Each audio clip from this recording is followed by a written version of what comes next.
Well, thanks for the opportunity to be here. Appreciate visiting with you guys, but just looking forward to being in Palo Alto on Thursday and continuing to play our season.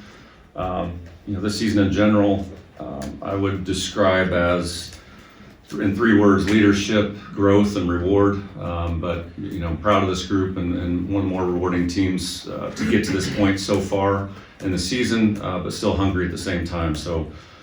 Great opportunity for us and 15 other teams this weekend, so can't wait to get after it.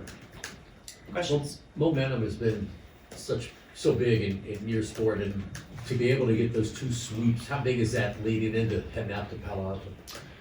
Well, our team feels confident. They feel like they're performing at a level, but still not satisfied at the same time. But momentum is the name of our sport, and every time the whistle is blown, there's a chance to change momentum. And I think our team is hungry for those chances individually and as a group. Regardless of opponent, if you're able to sweep twice in the first 2 rounds of the NCAA tournament, it says a lot about the level of play. But also the demeanor of your team, and the leadership again has been very solid for us. Coach, a lot of times in sports, coaches approach non-conference schedules differently. You put some beef in your non-conference schedule and a lot of experience, Final Four experience, championship experience. How has that prepared your team, even though it was a few months ago now? Has it prepared your team for the tournament? Yeah, definitely. We've talked a lot about that, but our schedule was tough. We always try and schedule tough. This was arguably maybe the toughest one we've had. It definitely, we talk about that as much in practice as we do after matches. And, is this the level of practice today that's going to get us to the Final Four? Is this the level of practice today that's going to be able to beat the teams we played in September? So we're always, looking at the past to see, how it's going to dictate what our future can be. And that schedule was definitely difficult, but it certainly is paying off now. Those early tough matches that didn't come out the way that you had hoped now seem to be turning into winning situations. What have you done to kind of get over the hump? Well, you learn a lot in those matches. There's certain ways we were lining up that we tweaked a little bit. There's certain personnel that weren't playing a whole lot during those matches that we, after practice got going, we needed to get them in the match more. There's more continuity. We had, it's well documented how many injuries and situations we've had this year to overcome. So the combination of learning about ourselves, overcoming adversity, knowing the level that you have to compete and serve. Serving is a big part of our sport, but playing against those teams, you have to take care of those 3 things and you to give yourself a chance. And then it's executing when the match is on the line. And so, we learned a lot. And if we went out and swept everybody in September, I don't know if we'd be in this situation right now and win the league again and going off into the Sweet 16.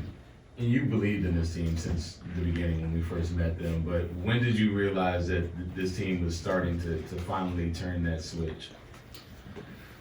I think they earn your trust, and we knew we had talent. We knew we had the things that we've always felt are important: good ball control, good setting, arms that can terminate the ball. I would say probably the stretch of the season where we believed is when all of a sudden after pre-conference we have 2 starters out for 4 matches, and we win those 4 matches. And when you do that, your team starts to look around like, hey, we are pretty good. My role does matter. Mark talked about it. People have to prepare for the next opportunity and taking care of themselves. And the players that were not playing that got those opportunities, prepared for them, produced, all of a sudden now they believe in themselves. And then the people next to them are like, oh, they're pretty good. So I think that stretch kind of showed our team that, there's a lot in the tank and what more can we get throughout the season. Right, in some of those early marquee matches against obviously high-level competition, looked like y'all had a hard time closing out sets. That doesn't seem to be the problem now. How did you all solve that? Well, it's belief, confidence. It's ball control, receiving serve, and also serving tough against that team. Teams like that. And the execution is the ball controlled and the setter making the right choice, and the attackers believing themselves to kill the ball. If they can't kill the ball, then extend the rally and not just send the ball out of bounds and give them points. So we don't give away points nearly as much as we did early on. Our ball control is better because we have changed our passing lineup.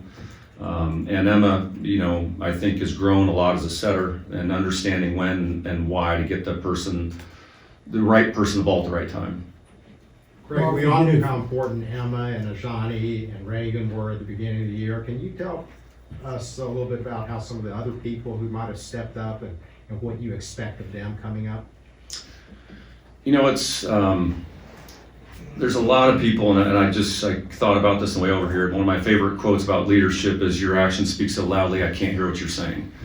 Drew Brees is the one I heard say that, but there's so many people that I could point to doing those things before practice. Emma, Ajani taking care of her body, getting ready to play. Adana Rollins coming in before practice every day and receiving serve.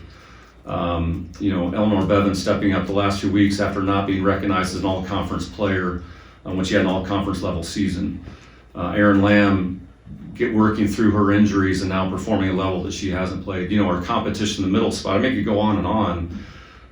You know, Bella Bell performing the way she is, and Elise Getzinger, spot she's taken, has been the best leader since that point in time. And then someone like Audrey Whitworth and Mariah Walker, who are two of the best liberos that aren't in the libero jersey, and they're playing on our side of the net. So, I mean, there's a lot of examples, but several people. Coach, you know, when you got here, is the fan following something that you expected to happen, or has it surprised you? Was that your vision the whole time? You see it a lot in these tournament games, but really throughout the season, fans have really caught on to what you guys are doing. Yeah, I mean, I walked in Memorial Coliseum the first day, and my dream was to fill it. And there was about 75 people. I've said the story many times. Against Wright State, we won 15-13 the fifth, and you couldn't hear the crickets. I mean, it was nothing. You know, and you know, I still dream big. My dream is that our sport is covered like this all the time. You know, and that there's that much interest in our sport that people want to know more about Audrey Whitworth and Bella Bell and Johnny Teeler. My dream is that you're waiting outside Memorial Coliseum to get a ticket. But saying that, the growth has been significant, and this year has been a record year in our sport for viewership, for attendance, for all that stuff, not just in Kentucky but across the country. And there's never been a better time in the sport of volleyball, and we're starting to get out of the shadow of football, where it's only football in the fall, and then also there's volleyball and soccer. Now it's starting to take some national, people's eyes are getting on it that weren't in the past. Craig, that early season schedule, it's one thing now to say, oh, that really helped us. It's another thing to go through it and lose matches. How tough was it to keep your players focused on this will help us? That's a good question, you know, because you go through some doubt. You know, you go through some doubt as a coach. Why did I do this? What the hell are we doing? You know, why are we playing these matches? Do I have the right people in there? Does she believe in what we're doing? Or is there buy-in? Players are like, I'm not sure I'm as good as I thought I was. So that's where the culture of the program has to take over, and the leadership, and just, you know, the leaders were struggling at times. Like, am I doing enough? And when you're in the middle of it, you don't feel like what you're doing is benefiting anybody. And so it's literally just keep going. Don't stop. If you believe in what we're doing, you believe in the program, and I have to do that sometimes. I got, you know, hey, is what we're doing the right thing? And you just have to take each day like it's a championship. And if we take tomorrow as a championship, we take today as a championship, we have a chance. If you look at the grand picture, oh my gosh, our record is 500, you know, we're not very good, then you're going to trip over yourself. So the leadership was a big piece of that. They just kept trucking along. They kept trudging. You know, everybody can lead when the sun is shining.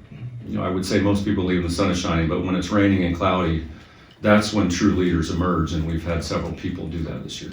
Greg, you talked about how the sport has grown and how the fan support has grown across the country. How has that helped here locally in terms of your recruiting? You know, it's cool. There's a few young players in the state that have some ability that I haven't seen since I've been here. I'm excited to recruit them down the road. Can't talk about them yet because they're too young. The level of play in Lexington and Northern Kentucky, and even, I mean, just going out to Breathitt County and seeing the passion and energy level of those people out there in the fall is inspiring. You know, and I think that's what we challenge our players with all the time. Who are you inspiring today? And can you play in a way that someone wants to run out of the stands and come and join you? But it's happening, and it's a very exciting time. I think when we first saw Madison Lilly, we all wondered maybe if we'd see another player like that. Did you, from the moment recruitment to where Emma has become now, did you see that she could be that type of player? Keith, that's a good question too. I mean, Madison in seventh grade was the best player in our camp. You know, so there's outliers. She was an outlier that way. Emma was a player that I always caught myself at tournaments wanting to go back and watch her play. Like I go watch her, then I go watch someone else, and I'm like, I gotta go see this grown kid again.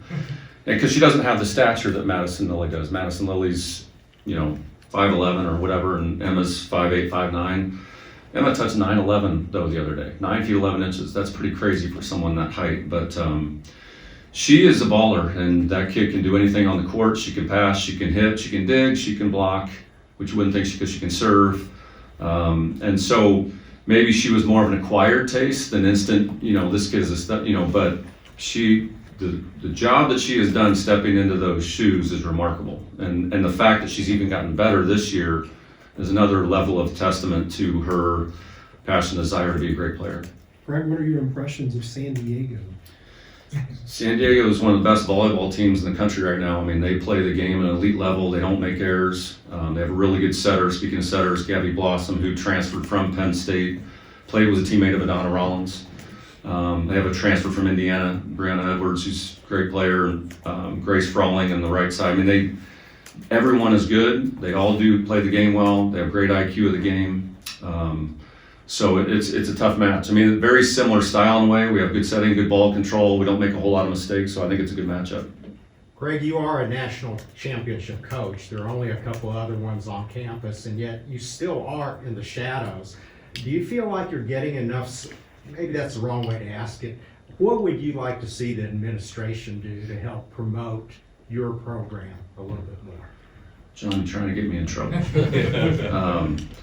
Look, I mean, I don't care if you win a national championship or it's the first year out of the gate, you want more. And as an athlete, you want more. As a coach, you want more. And, you want to do this, you want to do that. And, we're getting there. We're gradually growing the program. We're going to the next level. Looking forward to the Memorial Coliseum being renovated. That's going to be a huge, asset for us, our program, women's basketball, gymnastics. We're always fighting and scrapping. Is there some grand thing that we have to compete? I mean, obviously we've won championships to this point, so there's not an overhaul that needs to be done. Anything else? All right, thank you for coming. We